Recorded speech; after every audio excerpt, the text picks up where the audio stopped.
जिस प्रेम को हम जानते हैं वो एक बंधन है, मुक्ति नहीं। और जो प्रेम बंधन है उसे प्रेम कहना भी व्यर्थ ही है। प्रेम का बंधन पैदा होता है अपेक्षा से। मैं किसी को प्रेम करूं तो मैं सिर्फ प्रेम करता नहीं, कुछ पाने को प्रेम करता हूं। प्रेम करना शायद साधन है, प्रेम पाना साध्य है। मैं प्रेम पाना चाहता हूं इसलिए प्रेम करता हूं।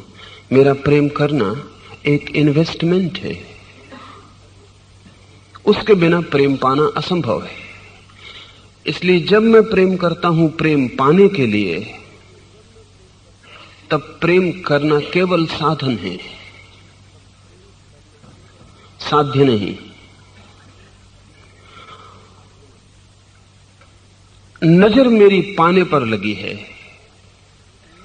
देना गौण है, देना पाने के लिए ही है। अगर बिना दिए चल जाए तो मैं बिना दिए चला लूंगा। अगर झूठा धोखा देने से चल जाए कि मैं प्रेम दे रहा हूं तो मैं धोखे से चला लूंगा, क्योंकि मेरी आकांक्षा देने की नहीं, पाने की है। मिलना चाहिए। जब भी हम देते हैं कुछ पाने को तो हम सौदा करते हैं। स्वभावतः सौदे में हम कम देना चाहेंगे और ज्यादा पाना चाहेंगे। इसलिए सभी सौदे के प्रेम व्यवसाय हो जाते और सभी व्यवसाय कलह को उत्पन्न करते हैं, क्योंकि सभी व्यवसाय के गहरे में लोभ है, छीनना है, झपटना है, लेना है। इसलिए हम इस पर तो ध्यान ही नहीं देते कि हमने कितना दिया, हम सदा इस पर ध्यान देते हैं कितना मिला। और दोनों ही व्यक्ति इसी पर ध्यान देते हैं कि कितना मिला। दोनों ही देने में उत्सुक नहीं है, पाने में उत्सुक है। वस्तुतः हम देना बंद ही कर देते हैं और पाने की आकांक्षा में पीड़ित होते रहते हैं। फिर प्रत्येक को यह ख्याल होता है मैंने बहुत दिया और मिला कुछ भी नहीं। इसलिए हर प्रेमी सोचता है कि मैंने इतना दिया और पाया क्या। मां सोचती मैंने बेटे को इतना प्रेम दिया और मिला क्या। पत्नी सोचती मैंने पति को इतना प्रेम दिया और मिला क्या। पति सोचता है मैंने पत्नी के लिए सब कुछ किया, मुझे मिला क्या। जो आदमी भी आपको कहीं कहते मिले कि मैंने इतना किया और मुझे मिला क्या, आप समझ लेना उसने प्रेम किया नहीं, सौदा किया। दृष्टि ही जब पाने पर लगी हो तो प्रेम जन्मता ही नहीं। यही अपेक्षा से भरा हुआ प्रेम बंधन बन जाता है। और तब इस प्रेम से सिवाय दुख के, पीड़ा के, कलह के और जहर के कुछ भी पैदा नहीं होता। एक और प्रेम भी है जो व्यवसाय नहीं है, सौदा नहीं है। उस प्रेम में देना ही महत्वपूर्ण है, लेने का सवाल ही नहीं उठता। देने में ही बात पूरी हो जाती, देना ही साध्य है। तब वैसा व्यक्ति प्रेम मिले इसकी भाषा में नहीं सोचता। प्रेम दिया इतना काफी है, मैं प्रेम दे सका इतना काफी है। और जिसने मेरा प्रेम लिया उसका अनुग्रह है, क्योंकि लेने से भी इनकार किया जा सकता है। फर्क को समझ लें। मैं अगर आपको प्रेम दूं और मेरी नजर लेने पर हो तो बंधन निर्मित होगा, और अगर मैं प्रेम दूं और मेरी नजर देने पर ही हो तो प्रेम मुक्ति बन जाएगा। और जब प्रेम मुक्ति होता है तभी उसमें सुवास होती है, क्योंकि जब आगे कुछ मांग नहीं है तो पीड़ा का कोई कारण नहीं रह जाता। और जब प्रेम देना ही होता है, मात्र देना, तो जो ले लेता है उसके अनुग्रह के प्रति, उसकी दया के प्रति, उसने स्वीकार किया, इसके प्रति भी मन गहरे आभार से भर जाता, अहोभाव से भर जाता है। जो मांगता है वो सदा कहेगा कि मुझे कुछ मिला नहीं, जो देता है वो कहेगा इतने लोगों ने मेरा प्रेम स्वीकार किया, इतना स्वीकार किया, इतना मेरे प्रेम में कुछ था भी नहीं कि कोई स्वीकार करे। जिसका जोर देने पर है उसका अनुग्रह भाव बढ़ता जाएगा, जिसका जोर लेने पर है उसका भिक्षा भाव बढ़ता जाएगा। और भिखारी कभी भी धन्यवाद नहीं दे सकता, क्योंकि भिखारी की आकांक्षाएं बहुत हैं और जो मिलता है वो हमेशा थोड़ा। सम्राट धन्यवाद दे सकता है क्योंकि देने की बात है, लेने की कोई बात नहीं। ऐसा प्रेम बंधन मुक्त हो जाता है। इसमें और एक बात समझ लेनी जरूरी है जो बड़ी मजेदार है, और जीवन के गहरे पैराडॉक्सेस, जो जीवन के गहरे विरोधाभास हैं, पहेलियां हैं, उनमें से एक है जो मांगता है उसे मिलता नहीं और जो नहीं मांगता उसे बहुत मिल जाता है। जो देता है पाने के लिए उसकी हाथ की पूंजी समाप्त हो जाती, लौटता कुछ नहीं। जो देता है पाने के लिए नहीं, दे देने के लिए बहुत वर्षा हो जाती है उसके ऊपर, बहुत लौट आता है। उसके कारण है जब भी हम मांगते हैं तो दूसरे आदमी को देना मुश्किल हो जाता है। जब भी हम मांगते हैं तो दूसरे आदमी को लगता है कि उससे कुछ छीना जा रहा है। जब भी हम मांगते हैं तो दूसरे आदमी को लगता है वो परतंत्र हो रहा है। जब हमारी मांग उसे चारों तरफ से घेर लेती तो उसे लगता है कारागृह हो गया ये। अगर वो देता भी है तो मजबूरी है, प्रसन्नता खो जाती है। और बिना प्रसन्नता के जो दिया गया है वो कुम्हलाया हुआ होता है, मरा हुआ होता है। अगर वो देता भी है तो कर्तव्य हो जाता है, एक भार हो जाता है कि देना पड़ेगा। और प्रेम इतनी कोमल, इतनी डेलिकेट, इतनी नाजुक चीज है कि कर्तव्य का ख्याल आते ही मर जाती है। जहां ख्याल आ गया कि ये प्रेम मुझे करना ही पड़ेगा, ये मेरा पति है, ये मेरी पत्नी है, ये मेरा मित्र है, ये तो प्रेम करना ही पड़ेगा। जहां प्रेम करना पड़ेगा बन जाता है, कर्तव्य बन जाता है, वहीं वो प्राण तिरोहित हो गए जिससे पक्षी उड़ता था। अब मरा हुआ पक्षी जिसके पंख सजा के रखे जा सकते हैं लेकिन उड़ने के काम नहीं आ सकते। वो जो उड़ता था वो थी स्वतंत्रता। कर्तव्य में कोई स्वतंत्रता नहीं है, एक बोझ है, एक ढोने का ख्याल है। प्रेम इतना नाजुक है कि इतना सा बोझ भी नहीं सह सकता। प्रेम सूक्ष्मतम घटना है मनुष्य के मन में घटने वाली। जहां तक मन का संबंध है, प्रेम बारीक से बारीक घटना है। फिर प्रेम के बाद मन में और कोई बारीक घटना नहीं। फिर तो जो घटता है वो मन के पार है, जिसको हम प्रार्थना कहते हैं, वो मन के भीतर नहीं। लेकिन मन की आखिरी सीमा पर मन का जो सूक्ष्मतम रूप घट सकता है वो प्रेम है। शुद्धतम मन की जो आत्यंतिक अल्टीमेट पॉसिबिलिटी है, आखिरी संभावना है, वो प्रेम है। वो बहुत नाजुक है, हम उसके साथ पत्थर की तरह व्यवहार नहीं कर सकते। तो जो मांगता है उसे मिलता नहीं, तब एक दुष्ट चक्र पैदा होता। जितना नहीं मिलता उतना ज्यादा आदमी मांगता है, क्योंकि कहता है कि नहीं मांगूंगा तो मिलेगा कैसे। जितना ज्यादा मांगता है उतना नहीं मिलता, और ज्यादा मांगता है और भी नहीं मिलता। और जब पाता है कि बिल्कुल नहीं मिल रहा है तो वो सिर्फ मांगने वाला एक भिखारी हो जाता है, जो मांगता ही चला जाता है। वो मांगता चला जाता है, मिलना उतना ही मुश्किल होता चला जाता है। वो अपने हाथों अपने को तोड़ रहा है। जो नहीं मांगता उसे बहुत मिलता है, तब एक शुभ चक्र पैदा हो जाता है। जैसे ही ये समझ में आ जाता है कि नहीं मांगता हूं तो मिलता है, वैसे ही मांग समाप्त होती चली जाती है। जितनी मांग समाप्त होती है उतना प्रेम मिलता चला जाता है। जिस दिन कोई मांग नहीं रह जाती उस दिन सारे जगत का प्रेम बरस पड़ता है। जो मांगता है मांगने के कारण ही वंचित रह जाता है। जो नहीं मांगता नहीं मांगने के कारण ही मालिक हो जाता है। मांगने वाला मालिक हो भी नहीं सकता, केवल देने वाला मालिक हो सकता है।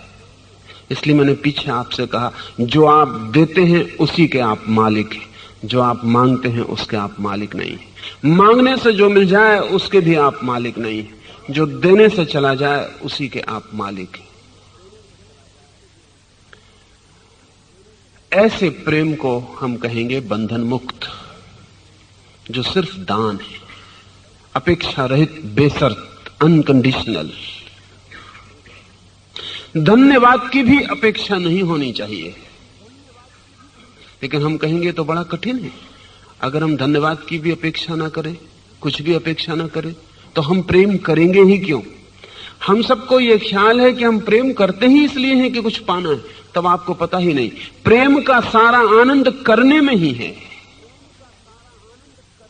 उसके बाहर कुछ भी नहीं। करने में ही उसका सारा आनंद है, उसके पार कुछ भी नहीं। विंसेंट वैन गॉग कोई 300 चित्र छोड़ गया है, उसका एक भी चित्र बिका नहीं जब वो जिंदा था। कोई 5-10 रुपए में भी लेने को राजी नहीं था।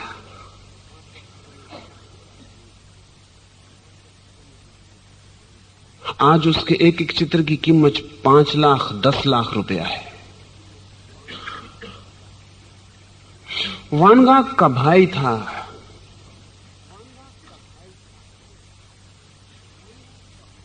थियो उसका नाम था। वही भाई उसको कुछ पैसे देके उसकी जिंदगी चलाता था। उसने कई बार विंसेंट वैन गॉग को कहा कि बंद करो ये, इससे कुछ मिलता तो है ही नहीं।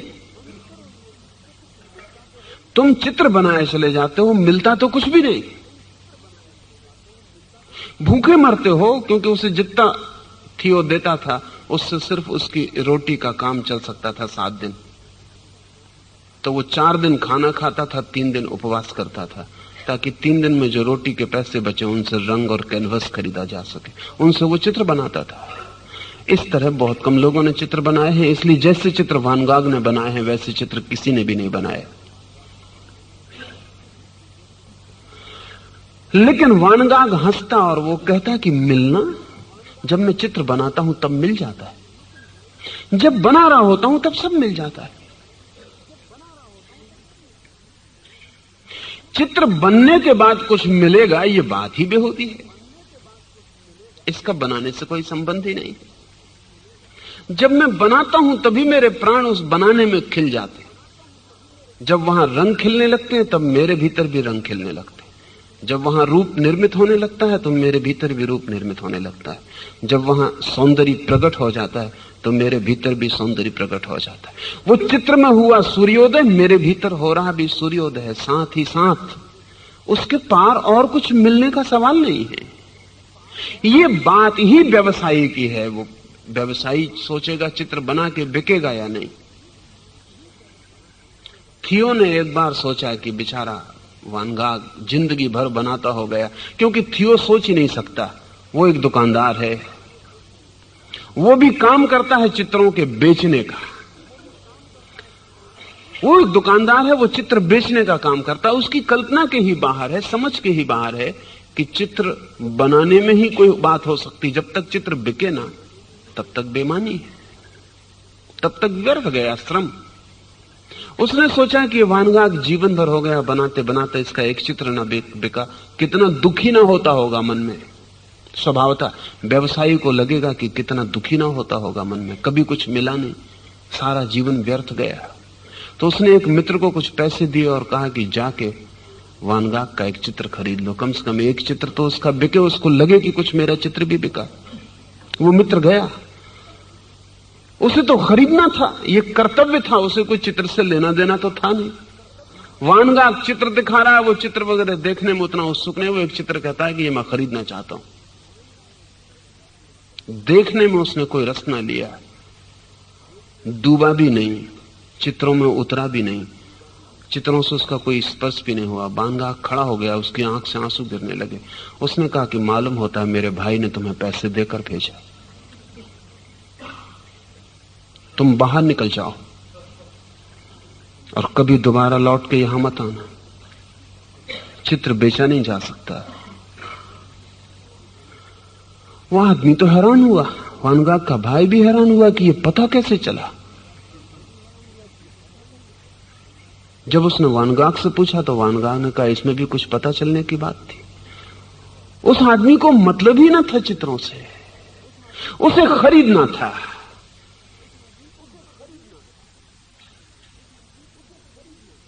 खरीदने में उसका कोई भाव नहीं था। मैं समझ गया कि तुमने ही भेजा होगा। जीवन भर जिसके चित्र नहीं बिके, हमें भी लगेगा कितनी पीड़ा रही होगी, लेकिन वानगाग पीड़ित नहीं था, आनंदित था। आनंदित था इसलिए कि वो बना पाया। प्रेम भी ऐसा ही है। वो चित्र बनाना वानगाग का प्रेम था। जब आप किसी को प्रेम करते हैं तो पीछे कुछ मिलेगा ऐसा नहीं। जब आप प्रेम करते हैं तभी आपके प्राण फैलते, विस्तृत होते हैं। जब आप प्रेम के क्षण में होते हैं तभी आपकी चेतना छलांग लगा के ऊंचाइयों पर पहुंच जाती। जब आप प्रेम के क्षण में होते हैं, जब आप प्रेम दे रहे होते हैं, तभी वो घटना घट जाती है जिससे आनंद कहते हैं। अगर आपको वो घटना नहीं घटी है तो आप समझना कि आप व्यवसायी हैं, प्रेम के काव्य को आपने जाना नहीं है। अगर आप पूछते हैं कि मिलेगा क्या, तब फिर बहुत फर्क नहीं रह जाता, तब बहुत फर्क नहीं रह जाता। एक वेश्या भी प्रेम करती है, वो भी मिलने के लिए क्या मिलेगा इसमें उत्सुक है, प्रेम में उत्सुक नहीं है। एक पत्नी भी प्रेम करती है, वो भी क्या मिलेगा इसमें उत्सुक है, प्रेम में उत्सुक नहीं है। मिलना सिक्कों में हो सकता है, साड़ियों में हो सकता है, मिलना गहनों में हो सकता है, मकान में हो सकता है, सुरक्षा में हो सकता है, इससे बहुत फर्क नहीं पड़ता। ये सब इकोनॉमिकल ही है, सभी आर्थिक मामले, चाहे नगद रुपये हो, चाहे नगद साड़ियां हो, चाहे नगद गहने हो, चाहे नगद मकान हो, चाहे भविष्य की सुरक्षा हो, बुढ़ापे में सेवा की व्यवस्था हो, कुछ भी हो, ये सब पैसे का ही मामला है। तो वैश्या में और फिर प्रेसी में फर्क कहां है? इतना ही फर्क है कि वैश्या तत्काल इंतजाम कर रही है, प्रेसी लंबा इंतजाम कर रही, लॉन्ग टर्म प्लानिंग। लेकिन फर्क कहां है? अगर मिलने पर ध्यान है तो कोई फर्क नहीं है। प्रेम वहां नहीं है, व्यवसाय। फिर व्यवसाय कई ढंग के होते हैं, पत्नी के ढंग का भी होता है, वैश्या के ढंग का भी होता है। ये वैश्या और पत्नी में कोई बुनियादी अंतर तब तक नहीं हो सकता जब तक ध्यान मिलने पर लगा हुआ है। बुनियादी अंतर उस दिन पैदा होता है जिस दिन प्रेम अपने में पूरा है, उसके पार कुछ भी नहीं। इसका यह मतलब नहीं कि उसके पार कुछ घटित नहीं होगा, बहुत घटित होगा, लेकिन मन से उसका कोई लेना देना नहीं है, उसकी कोई अपेक्षा नहीं है, उसकी कोई आयोजना नहीं है। क्षण काफी है, क्षण अनंत है, जो मौजूद है वो बहुत है। इसलिए प्रेम में एक गहन संतृप्ति है, एक गहन संतोष है, एक इतनी गहन तृप्ति का भाव है, फुलफिलमेंट का, सब आप तक काम मन हो जाता। लेकिन हम प्रेमियों को देखें, वहां कोई फुलफिलमेंट नहीं है, वहां सिवाय दुख, छीना झपटी, कलह और ज्यादा मिलना चाहिए, उसकी दौड़, प्रतिस्पर्धा, ईर्षा, 1000 तरह की बीमारियां हैं। तृप्ति का कोई भी भाव नहीं है। जिस प्रेम में मांग है वो बंधन युक्त है, जिस प्रेम में दान है वो बंधन मुक्त है। ये जो मुक्त दान है प्रेम का,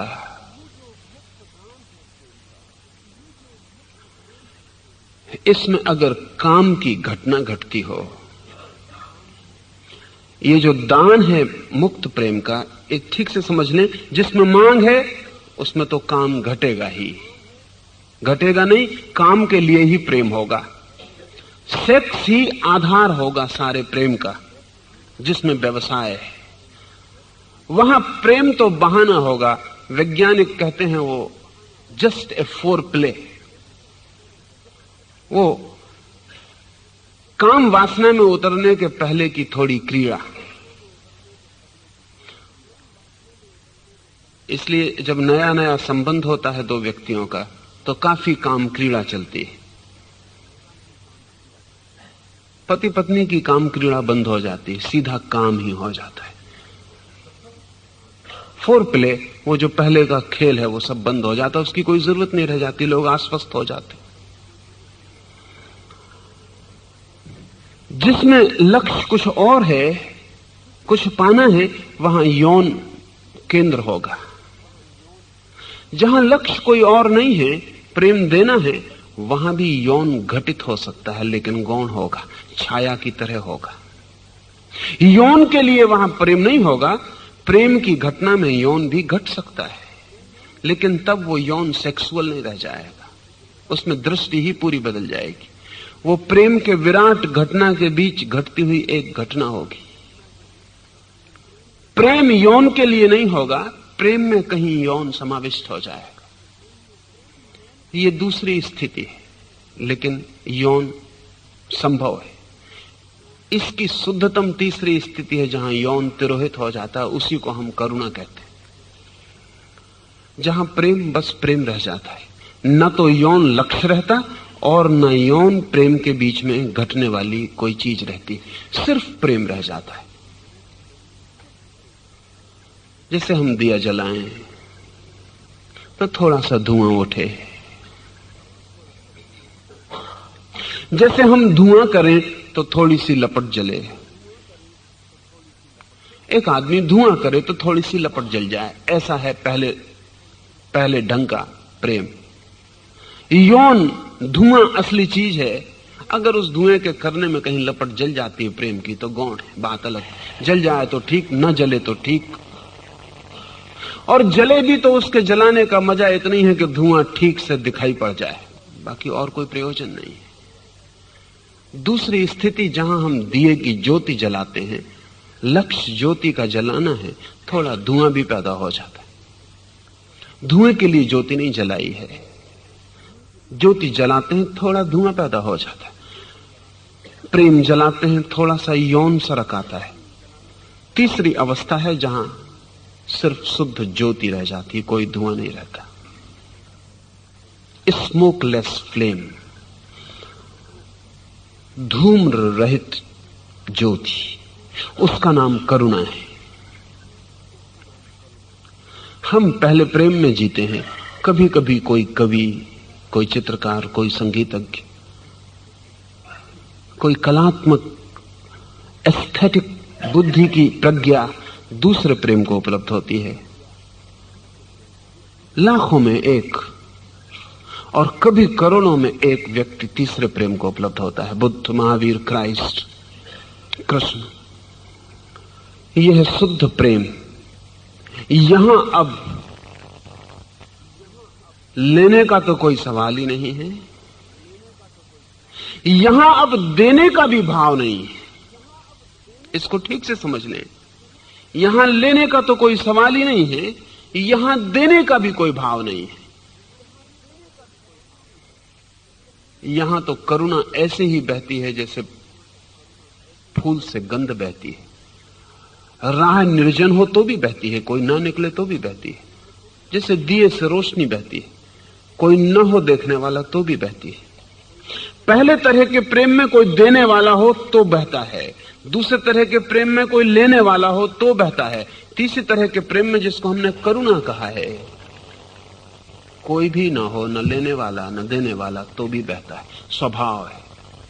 बुद्ध अकेले बैठे हैं तो भी करुणापूर्ण है, कोई आ गया तो भी करुणापूर्ण है, कोई चला गया तो भी करुणापूर्ण है। पहला प्रेम मांग करता है कि मेरे अनुकूल जो है वो दो, तो मेरा प्रेम को मैं दूंगा। दूसरा प्रेम अनुकूल की मांग नहीं करता, लेकिन जहां प्रतिकूल होगा वहां से हट जाएगा। तीसरा प्रेम प्रतिकूल हो तो भी नहीं हटेगा। मैं दूं, पहले प्रेम में आप भी लौटाएं तो ही टिकेगा, दूसरे प्रेम में आप न लौटाएं, सिर्फ लेने को राजी हो तो भी टिकेगा। तीसरे प्रेम में आप द्वार भी बंद कर लें, लेने को भी राजी ना हो, नाराज भी हो जाते हो, क्रोधित भी होते हो, तो भी बहेगा।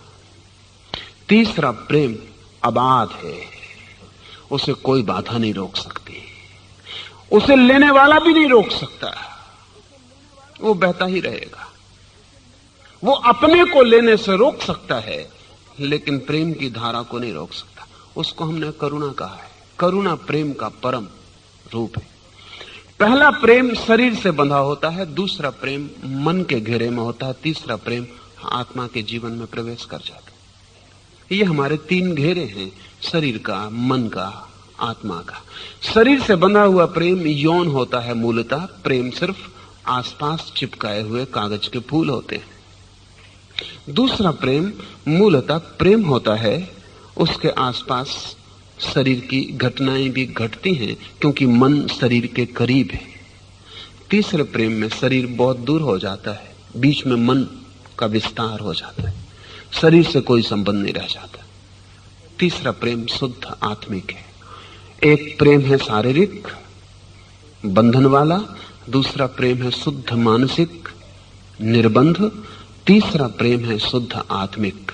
न बंधन है न अबंधन है, न लेने का भाव है न देने का भाव है। तीसरा प्रेम है स्वभाव। बुद्ध से कोई पूछे, महावीर से कोई पूछे कि क्या आप हमें प्रेम करते हैं, तो वो कहेंगे कि नहीं। वे कहेंगे हम प्रेम हैं, करते नहीं हैं। करते तो वे लोग हैं जो प्रेम नहीं है, उन्हें करना पड़ता है, बीच बीच में करना पड़ता है। लेकिन जो प्रेम ही है उसे करना नहीं पड़ता, करने का ख्याल ही नहीं उठता। करना तो हमें उन्हीं चीजों को पड़ता है जो हम नहीं है। करना अभिनय है, होना तो डूइंग और बीइंग का, करने और होने का फर्क है। करते हम वो हैं जो हम हैं नहीं। मां कहती मैं बेटे को प्रेम करती हूं क्योंकि वो प्रेम है नहीं। पति कहता है मैं पत्नी को प्रेम करता हूं क्योंकि वो प्रेम है नहीं। बुद्ध नहीं कहते कि मैं प्रेम करता हूं, महावीर नहीं कहते कि मैं प्रेम करता हूं, क्योंकि वे प्रेम हैं। प्रेम उनसे हो ही रहा है, करने के लिए कोई चेष्टा, कोई आयोजन, कोई विचार भी आवश्यक नहीं है।